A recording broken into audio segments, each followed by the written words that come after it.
Fans are on their feet and screaming. Snap, spot, kick is away, it's got the distance, it is good! Good! And the Giants are going to Tampa Bay. It's over for the three-peats. It's over. That's the greatest euphoria I've ever had in sports right there. They said just be good!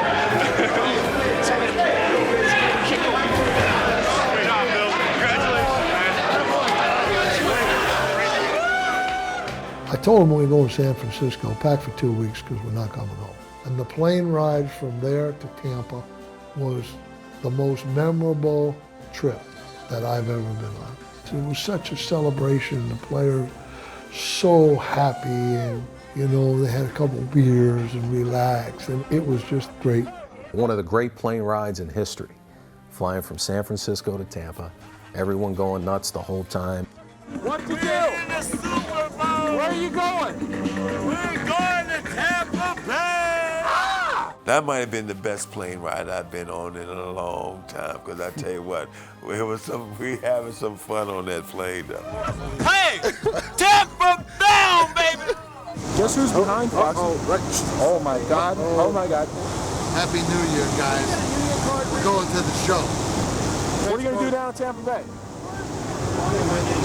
Thank you very much. You know who that was, folks? George Parcells. Wow. He has to talk to me in 10 damn weeks. Now, of course, we only have 1 week. I land in Tampa, we don't even go to bed. I'm going right to work. As the Giants coaching staff prepared for the heavily favored Buffalo Bills, it was clear that the nation's thoughts were with their soldiers overseas. The air base here in eastern Saudi Arabia is again under attack. The biggest sporting event on the American calendar takes a backseat to the crisis unfolding in the Gulf. The concerns of all Americans are not just on the football game. No, our hearts remain with our fighting men and women in the Persian Gulf, and extreme precautions have been taken here today to see that this contest is not disrupted and that the folks gathered at Tampa Stadium are safe. Early this morning, hundreds of law enforcement officials poured into Tampa Stadium. They checked underneath the hoods of cars and inside the trunks. Meanwhile, FBI agents inside a U.S. Customs helicopter studied the stadium. What I remember, particularly being there during the Gulf War and the ride to the stadium, because we were going against traffic. It was just gridlock and just a sea of red, white, and blue. We had the Bills, we had the Giants, same color schemes, patriotic thing going on. It was a surreal experience. And Giant football in the Super Bowl. The crowd on its feet, tens of thousands of small American flags being raised. There were a lot of flags in the stadium that day, and that was in support of our servicemen and women across the world. When you stood in the press box and you saw the armed soldiers right outside the press box, a helicopter gunship was hovering, there over the stadium, and you began to really wonder about, gee, should I really have my entire family here? However, it was the Super Bowl. All the precautions have been taken, and the build-up to the game was sensational. It's something you never forget. Whitney Houston, I describe it as my goosebumps had goosebumps.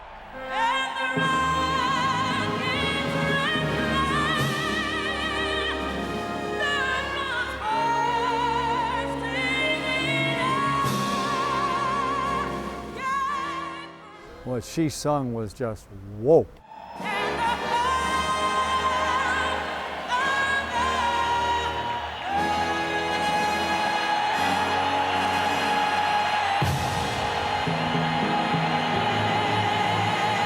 It was a very emotional moment, especially when those F-16s flew over. You just felt proud to be an American and playing in the 25th anniversary of the Super Bowl. It was awesome.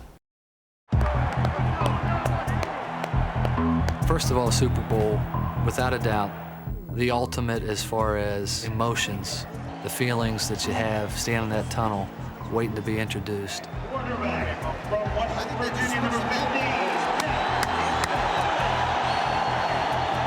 Running out and seeing everybody holding the little American flags. I still get chills thinking about that time. And the atmosphere outside the football community, what was going on in the world with the Gulf War. And we were going against a team that was supposedly the lock of the year to win the Super Bowl, and we were underdogs again. But We like that role. Defensive coordinator Bill Belichick would devise a game plan to slow down Buffalo's air assault. He told his players in order to win the game, Thurman Thomas would need to rush for close to 100 yards. This risky strategy met with some resistance from his star players. I think because we were a team that prided itself defensively on not giving up 100-yard rushers, not even giving up 100-yard games, but we are all in an uproar, and at that time we're thinking Bill is just conceding that Thurman is just this good of a football player that we won't be able to stop him. And then he reeled us back in and kind of gave us a method to the madness. I think the running game was the least of our concerns in that game. And Thurman Thomas is a great back. We knew he was going to get some yards, but I didn't feel like we wanted to get into a game where they threw the ball 45 times. I mean, our base defense was cover 2, and the theory in cover 2 is jam the outside receivers, get 2 safeties deep in the middle, and let them throw it inside. And are they going to catch them? Sure, but Pepper and Carl and Lawrence and those guys, that's what they live for. Good, you can catch for 4 or 5 yards, but you're going to pay the price. And that's the way we wanted to play and just try to make it a more physical game. Despite the Giants' efforts to slow down the Bills' vaunted offensive attack, Buffalo would still get out to an early first-half lead. Going deep, it's tipped, and it's caught by Lofton, who is taken out of bounds at the 8-yard line. It'll be 1st and goal. Don Smith and Mueller are the running backs, and Donnie Smith takes it into the end zone. As the Bills celebrated a 10-3 advantage, their defense would look to capitalize. It's time to put the heat on them now. Party's over, baby. Let's turn it up. We actually survived a bombardment from them early on. I mean, they were fast, quick defensive unit that had some big-name players. What a hit on Hostetler. And Hostetler is down and not moving. In the first half, I was dinged up, got hit, and they were giving me smelling salts. And then, boom, back into the game. But things would only get harder for Hostetler and the Giants in the second quarter when they were pinned back against their end zone. As I dropped back, I think Otis had to step in to pick somebody up, and as he stepped in, he caught my foot. I started to stumble, and I felt this big old mitt on my arm. Hostetler trips in the end zone. And then it was everything I could do to try to get the rest of my body wrapped back around and try to find the ball. Safety. You know, at the time, I was fired up just because, you know, you don't want to give up a safety. It cost us 2 points, but it ended up being a huge play. It could have turned the game completely the opposite way, but fortunately able to tuck it in and just give up 2. The Giants had taken the Bills' best shot, and like true champions, they picked themselves up and summoned the courage and strength to fight back even harder with a 2-minute drill before the half. All of a sudden it was, okay guys, it's do or die. We gotta start wearing these guys down, and we gotta play smash mouth football. We gotta move it around, move the pocket around, mix up run and pass, and that's what we ended up doing. We drove the ball down, we started to get in position. Stephen Baker had done a great job throughout the year. Anytime you pressed him, he's so quick that he beats you. 3rd down, 10 at the 14, 30 seconds remaining in the half. Hostetler throws, touchdown! Stephen Baker. And he beats the main man, Nate Odoms. Ron Earhart called a play that we ran twice before, post corner route, backside X flag. And when he said that, I'm like, oh my God, this is it. I'm about to make this happen. I'm about to run the best post corner route I ever ran in my life, right here, right now. And Haas put it right on the money. 3rd down, Giants need 7 points. He inside released, he made a great stick, and he caught what amounts to a corner route up in the corner of the end zone for the big score. Throws end zone, touchdown, Baker! We mentioned it was gut check time, and these Giants just passed that gut check. Came down and scored 7 when they needed it. Incredibly important. We went into halftime, we had come off of a score, which always gives you a little boost of confidence.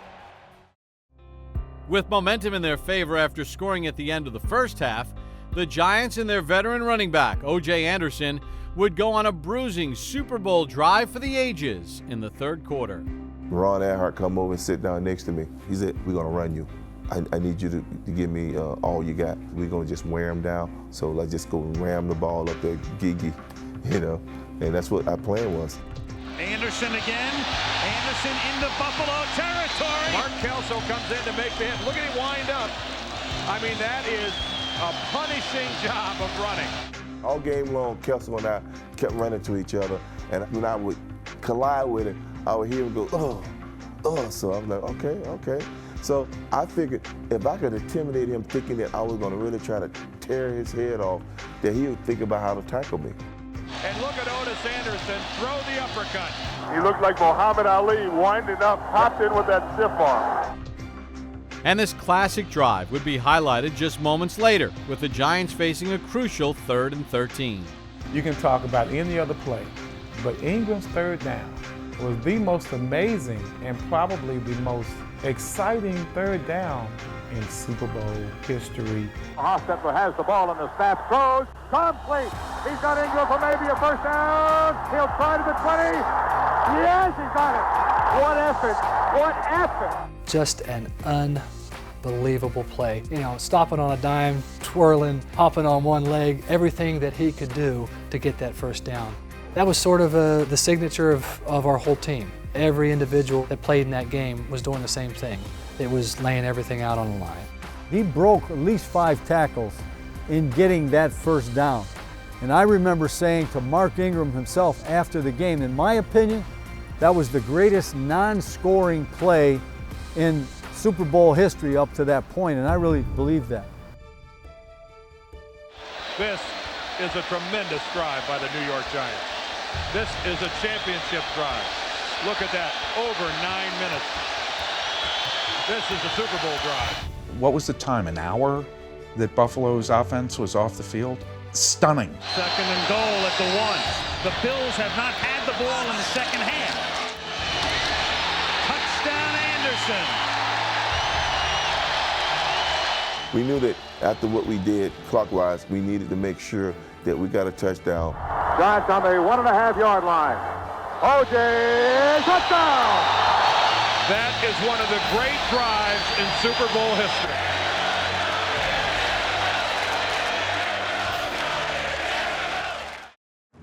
After stifling the Bills' high-octane offense and dominating the time of possession for most of the game, the Giants held a 17-12 lead. But on the very first play of the 4th quarter, Buffalo would break loose. Gives to Thomas. And Thurman breaking tackles at the 22, inside the 10, touchdown Buffalo.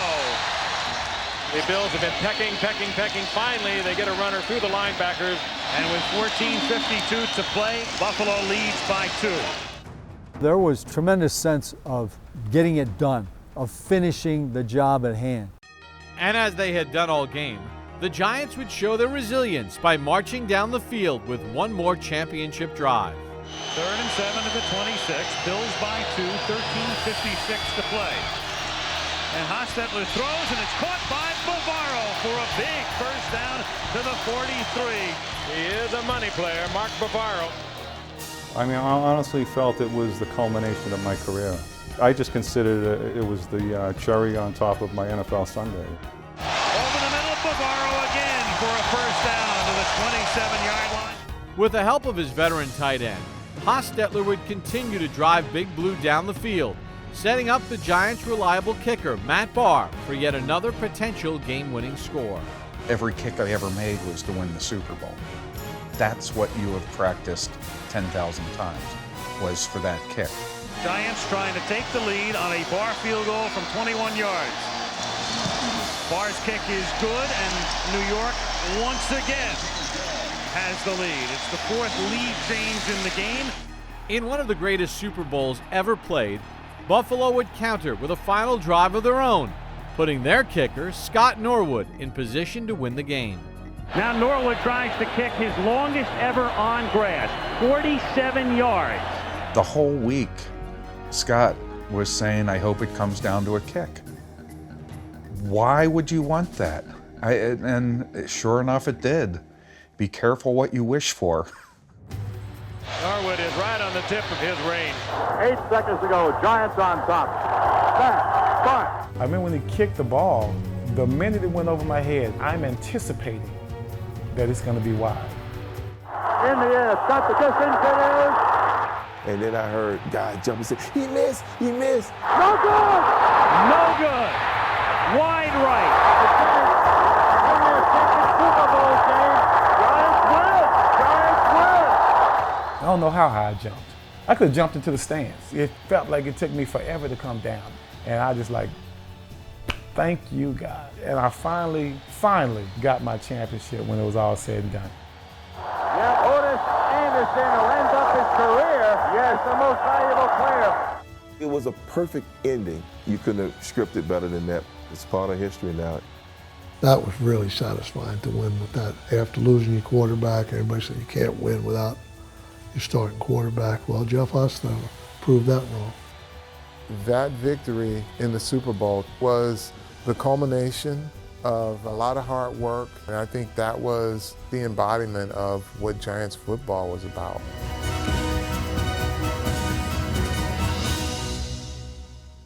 I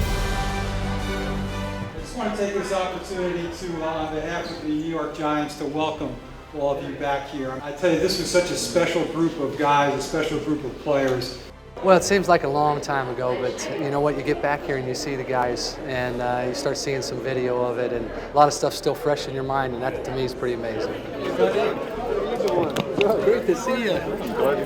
Will, hey, Coach. Big dog.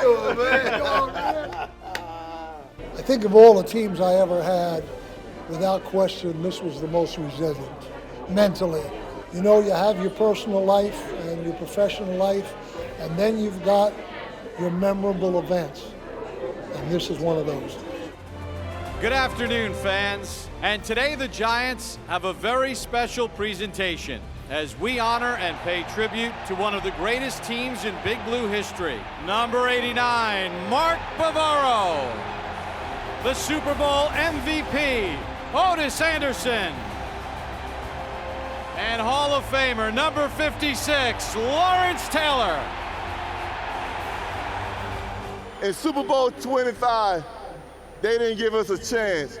A backup quarterback, an old running back, but we had you guys. We're glad to get back together, share it with each other, celebrate it with you, and we thank all you Giant fans for your undying support for all the years. Thanks a lot. Go Giants!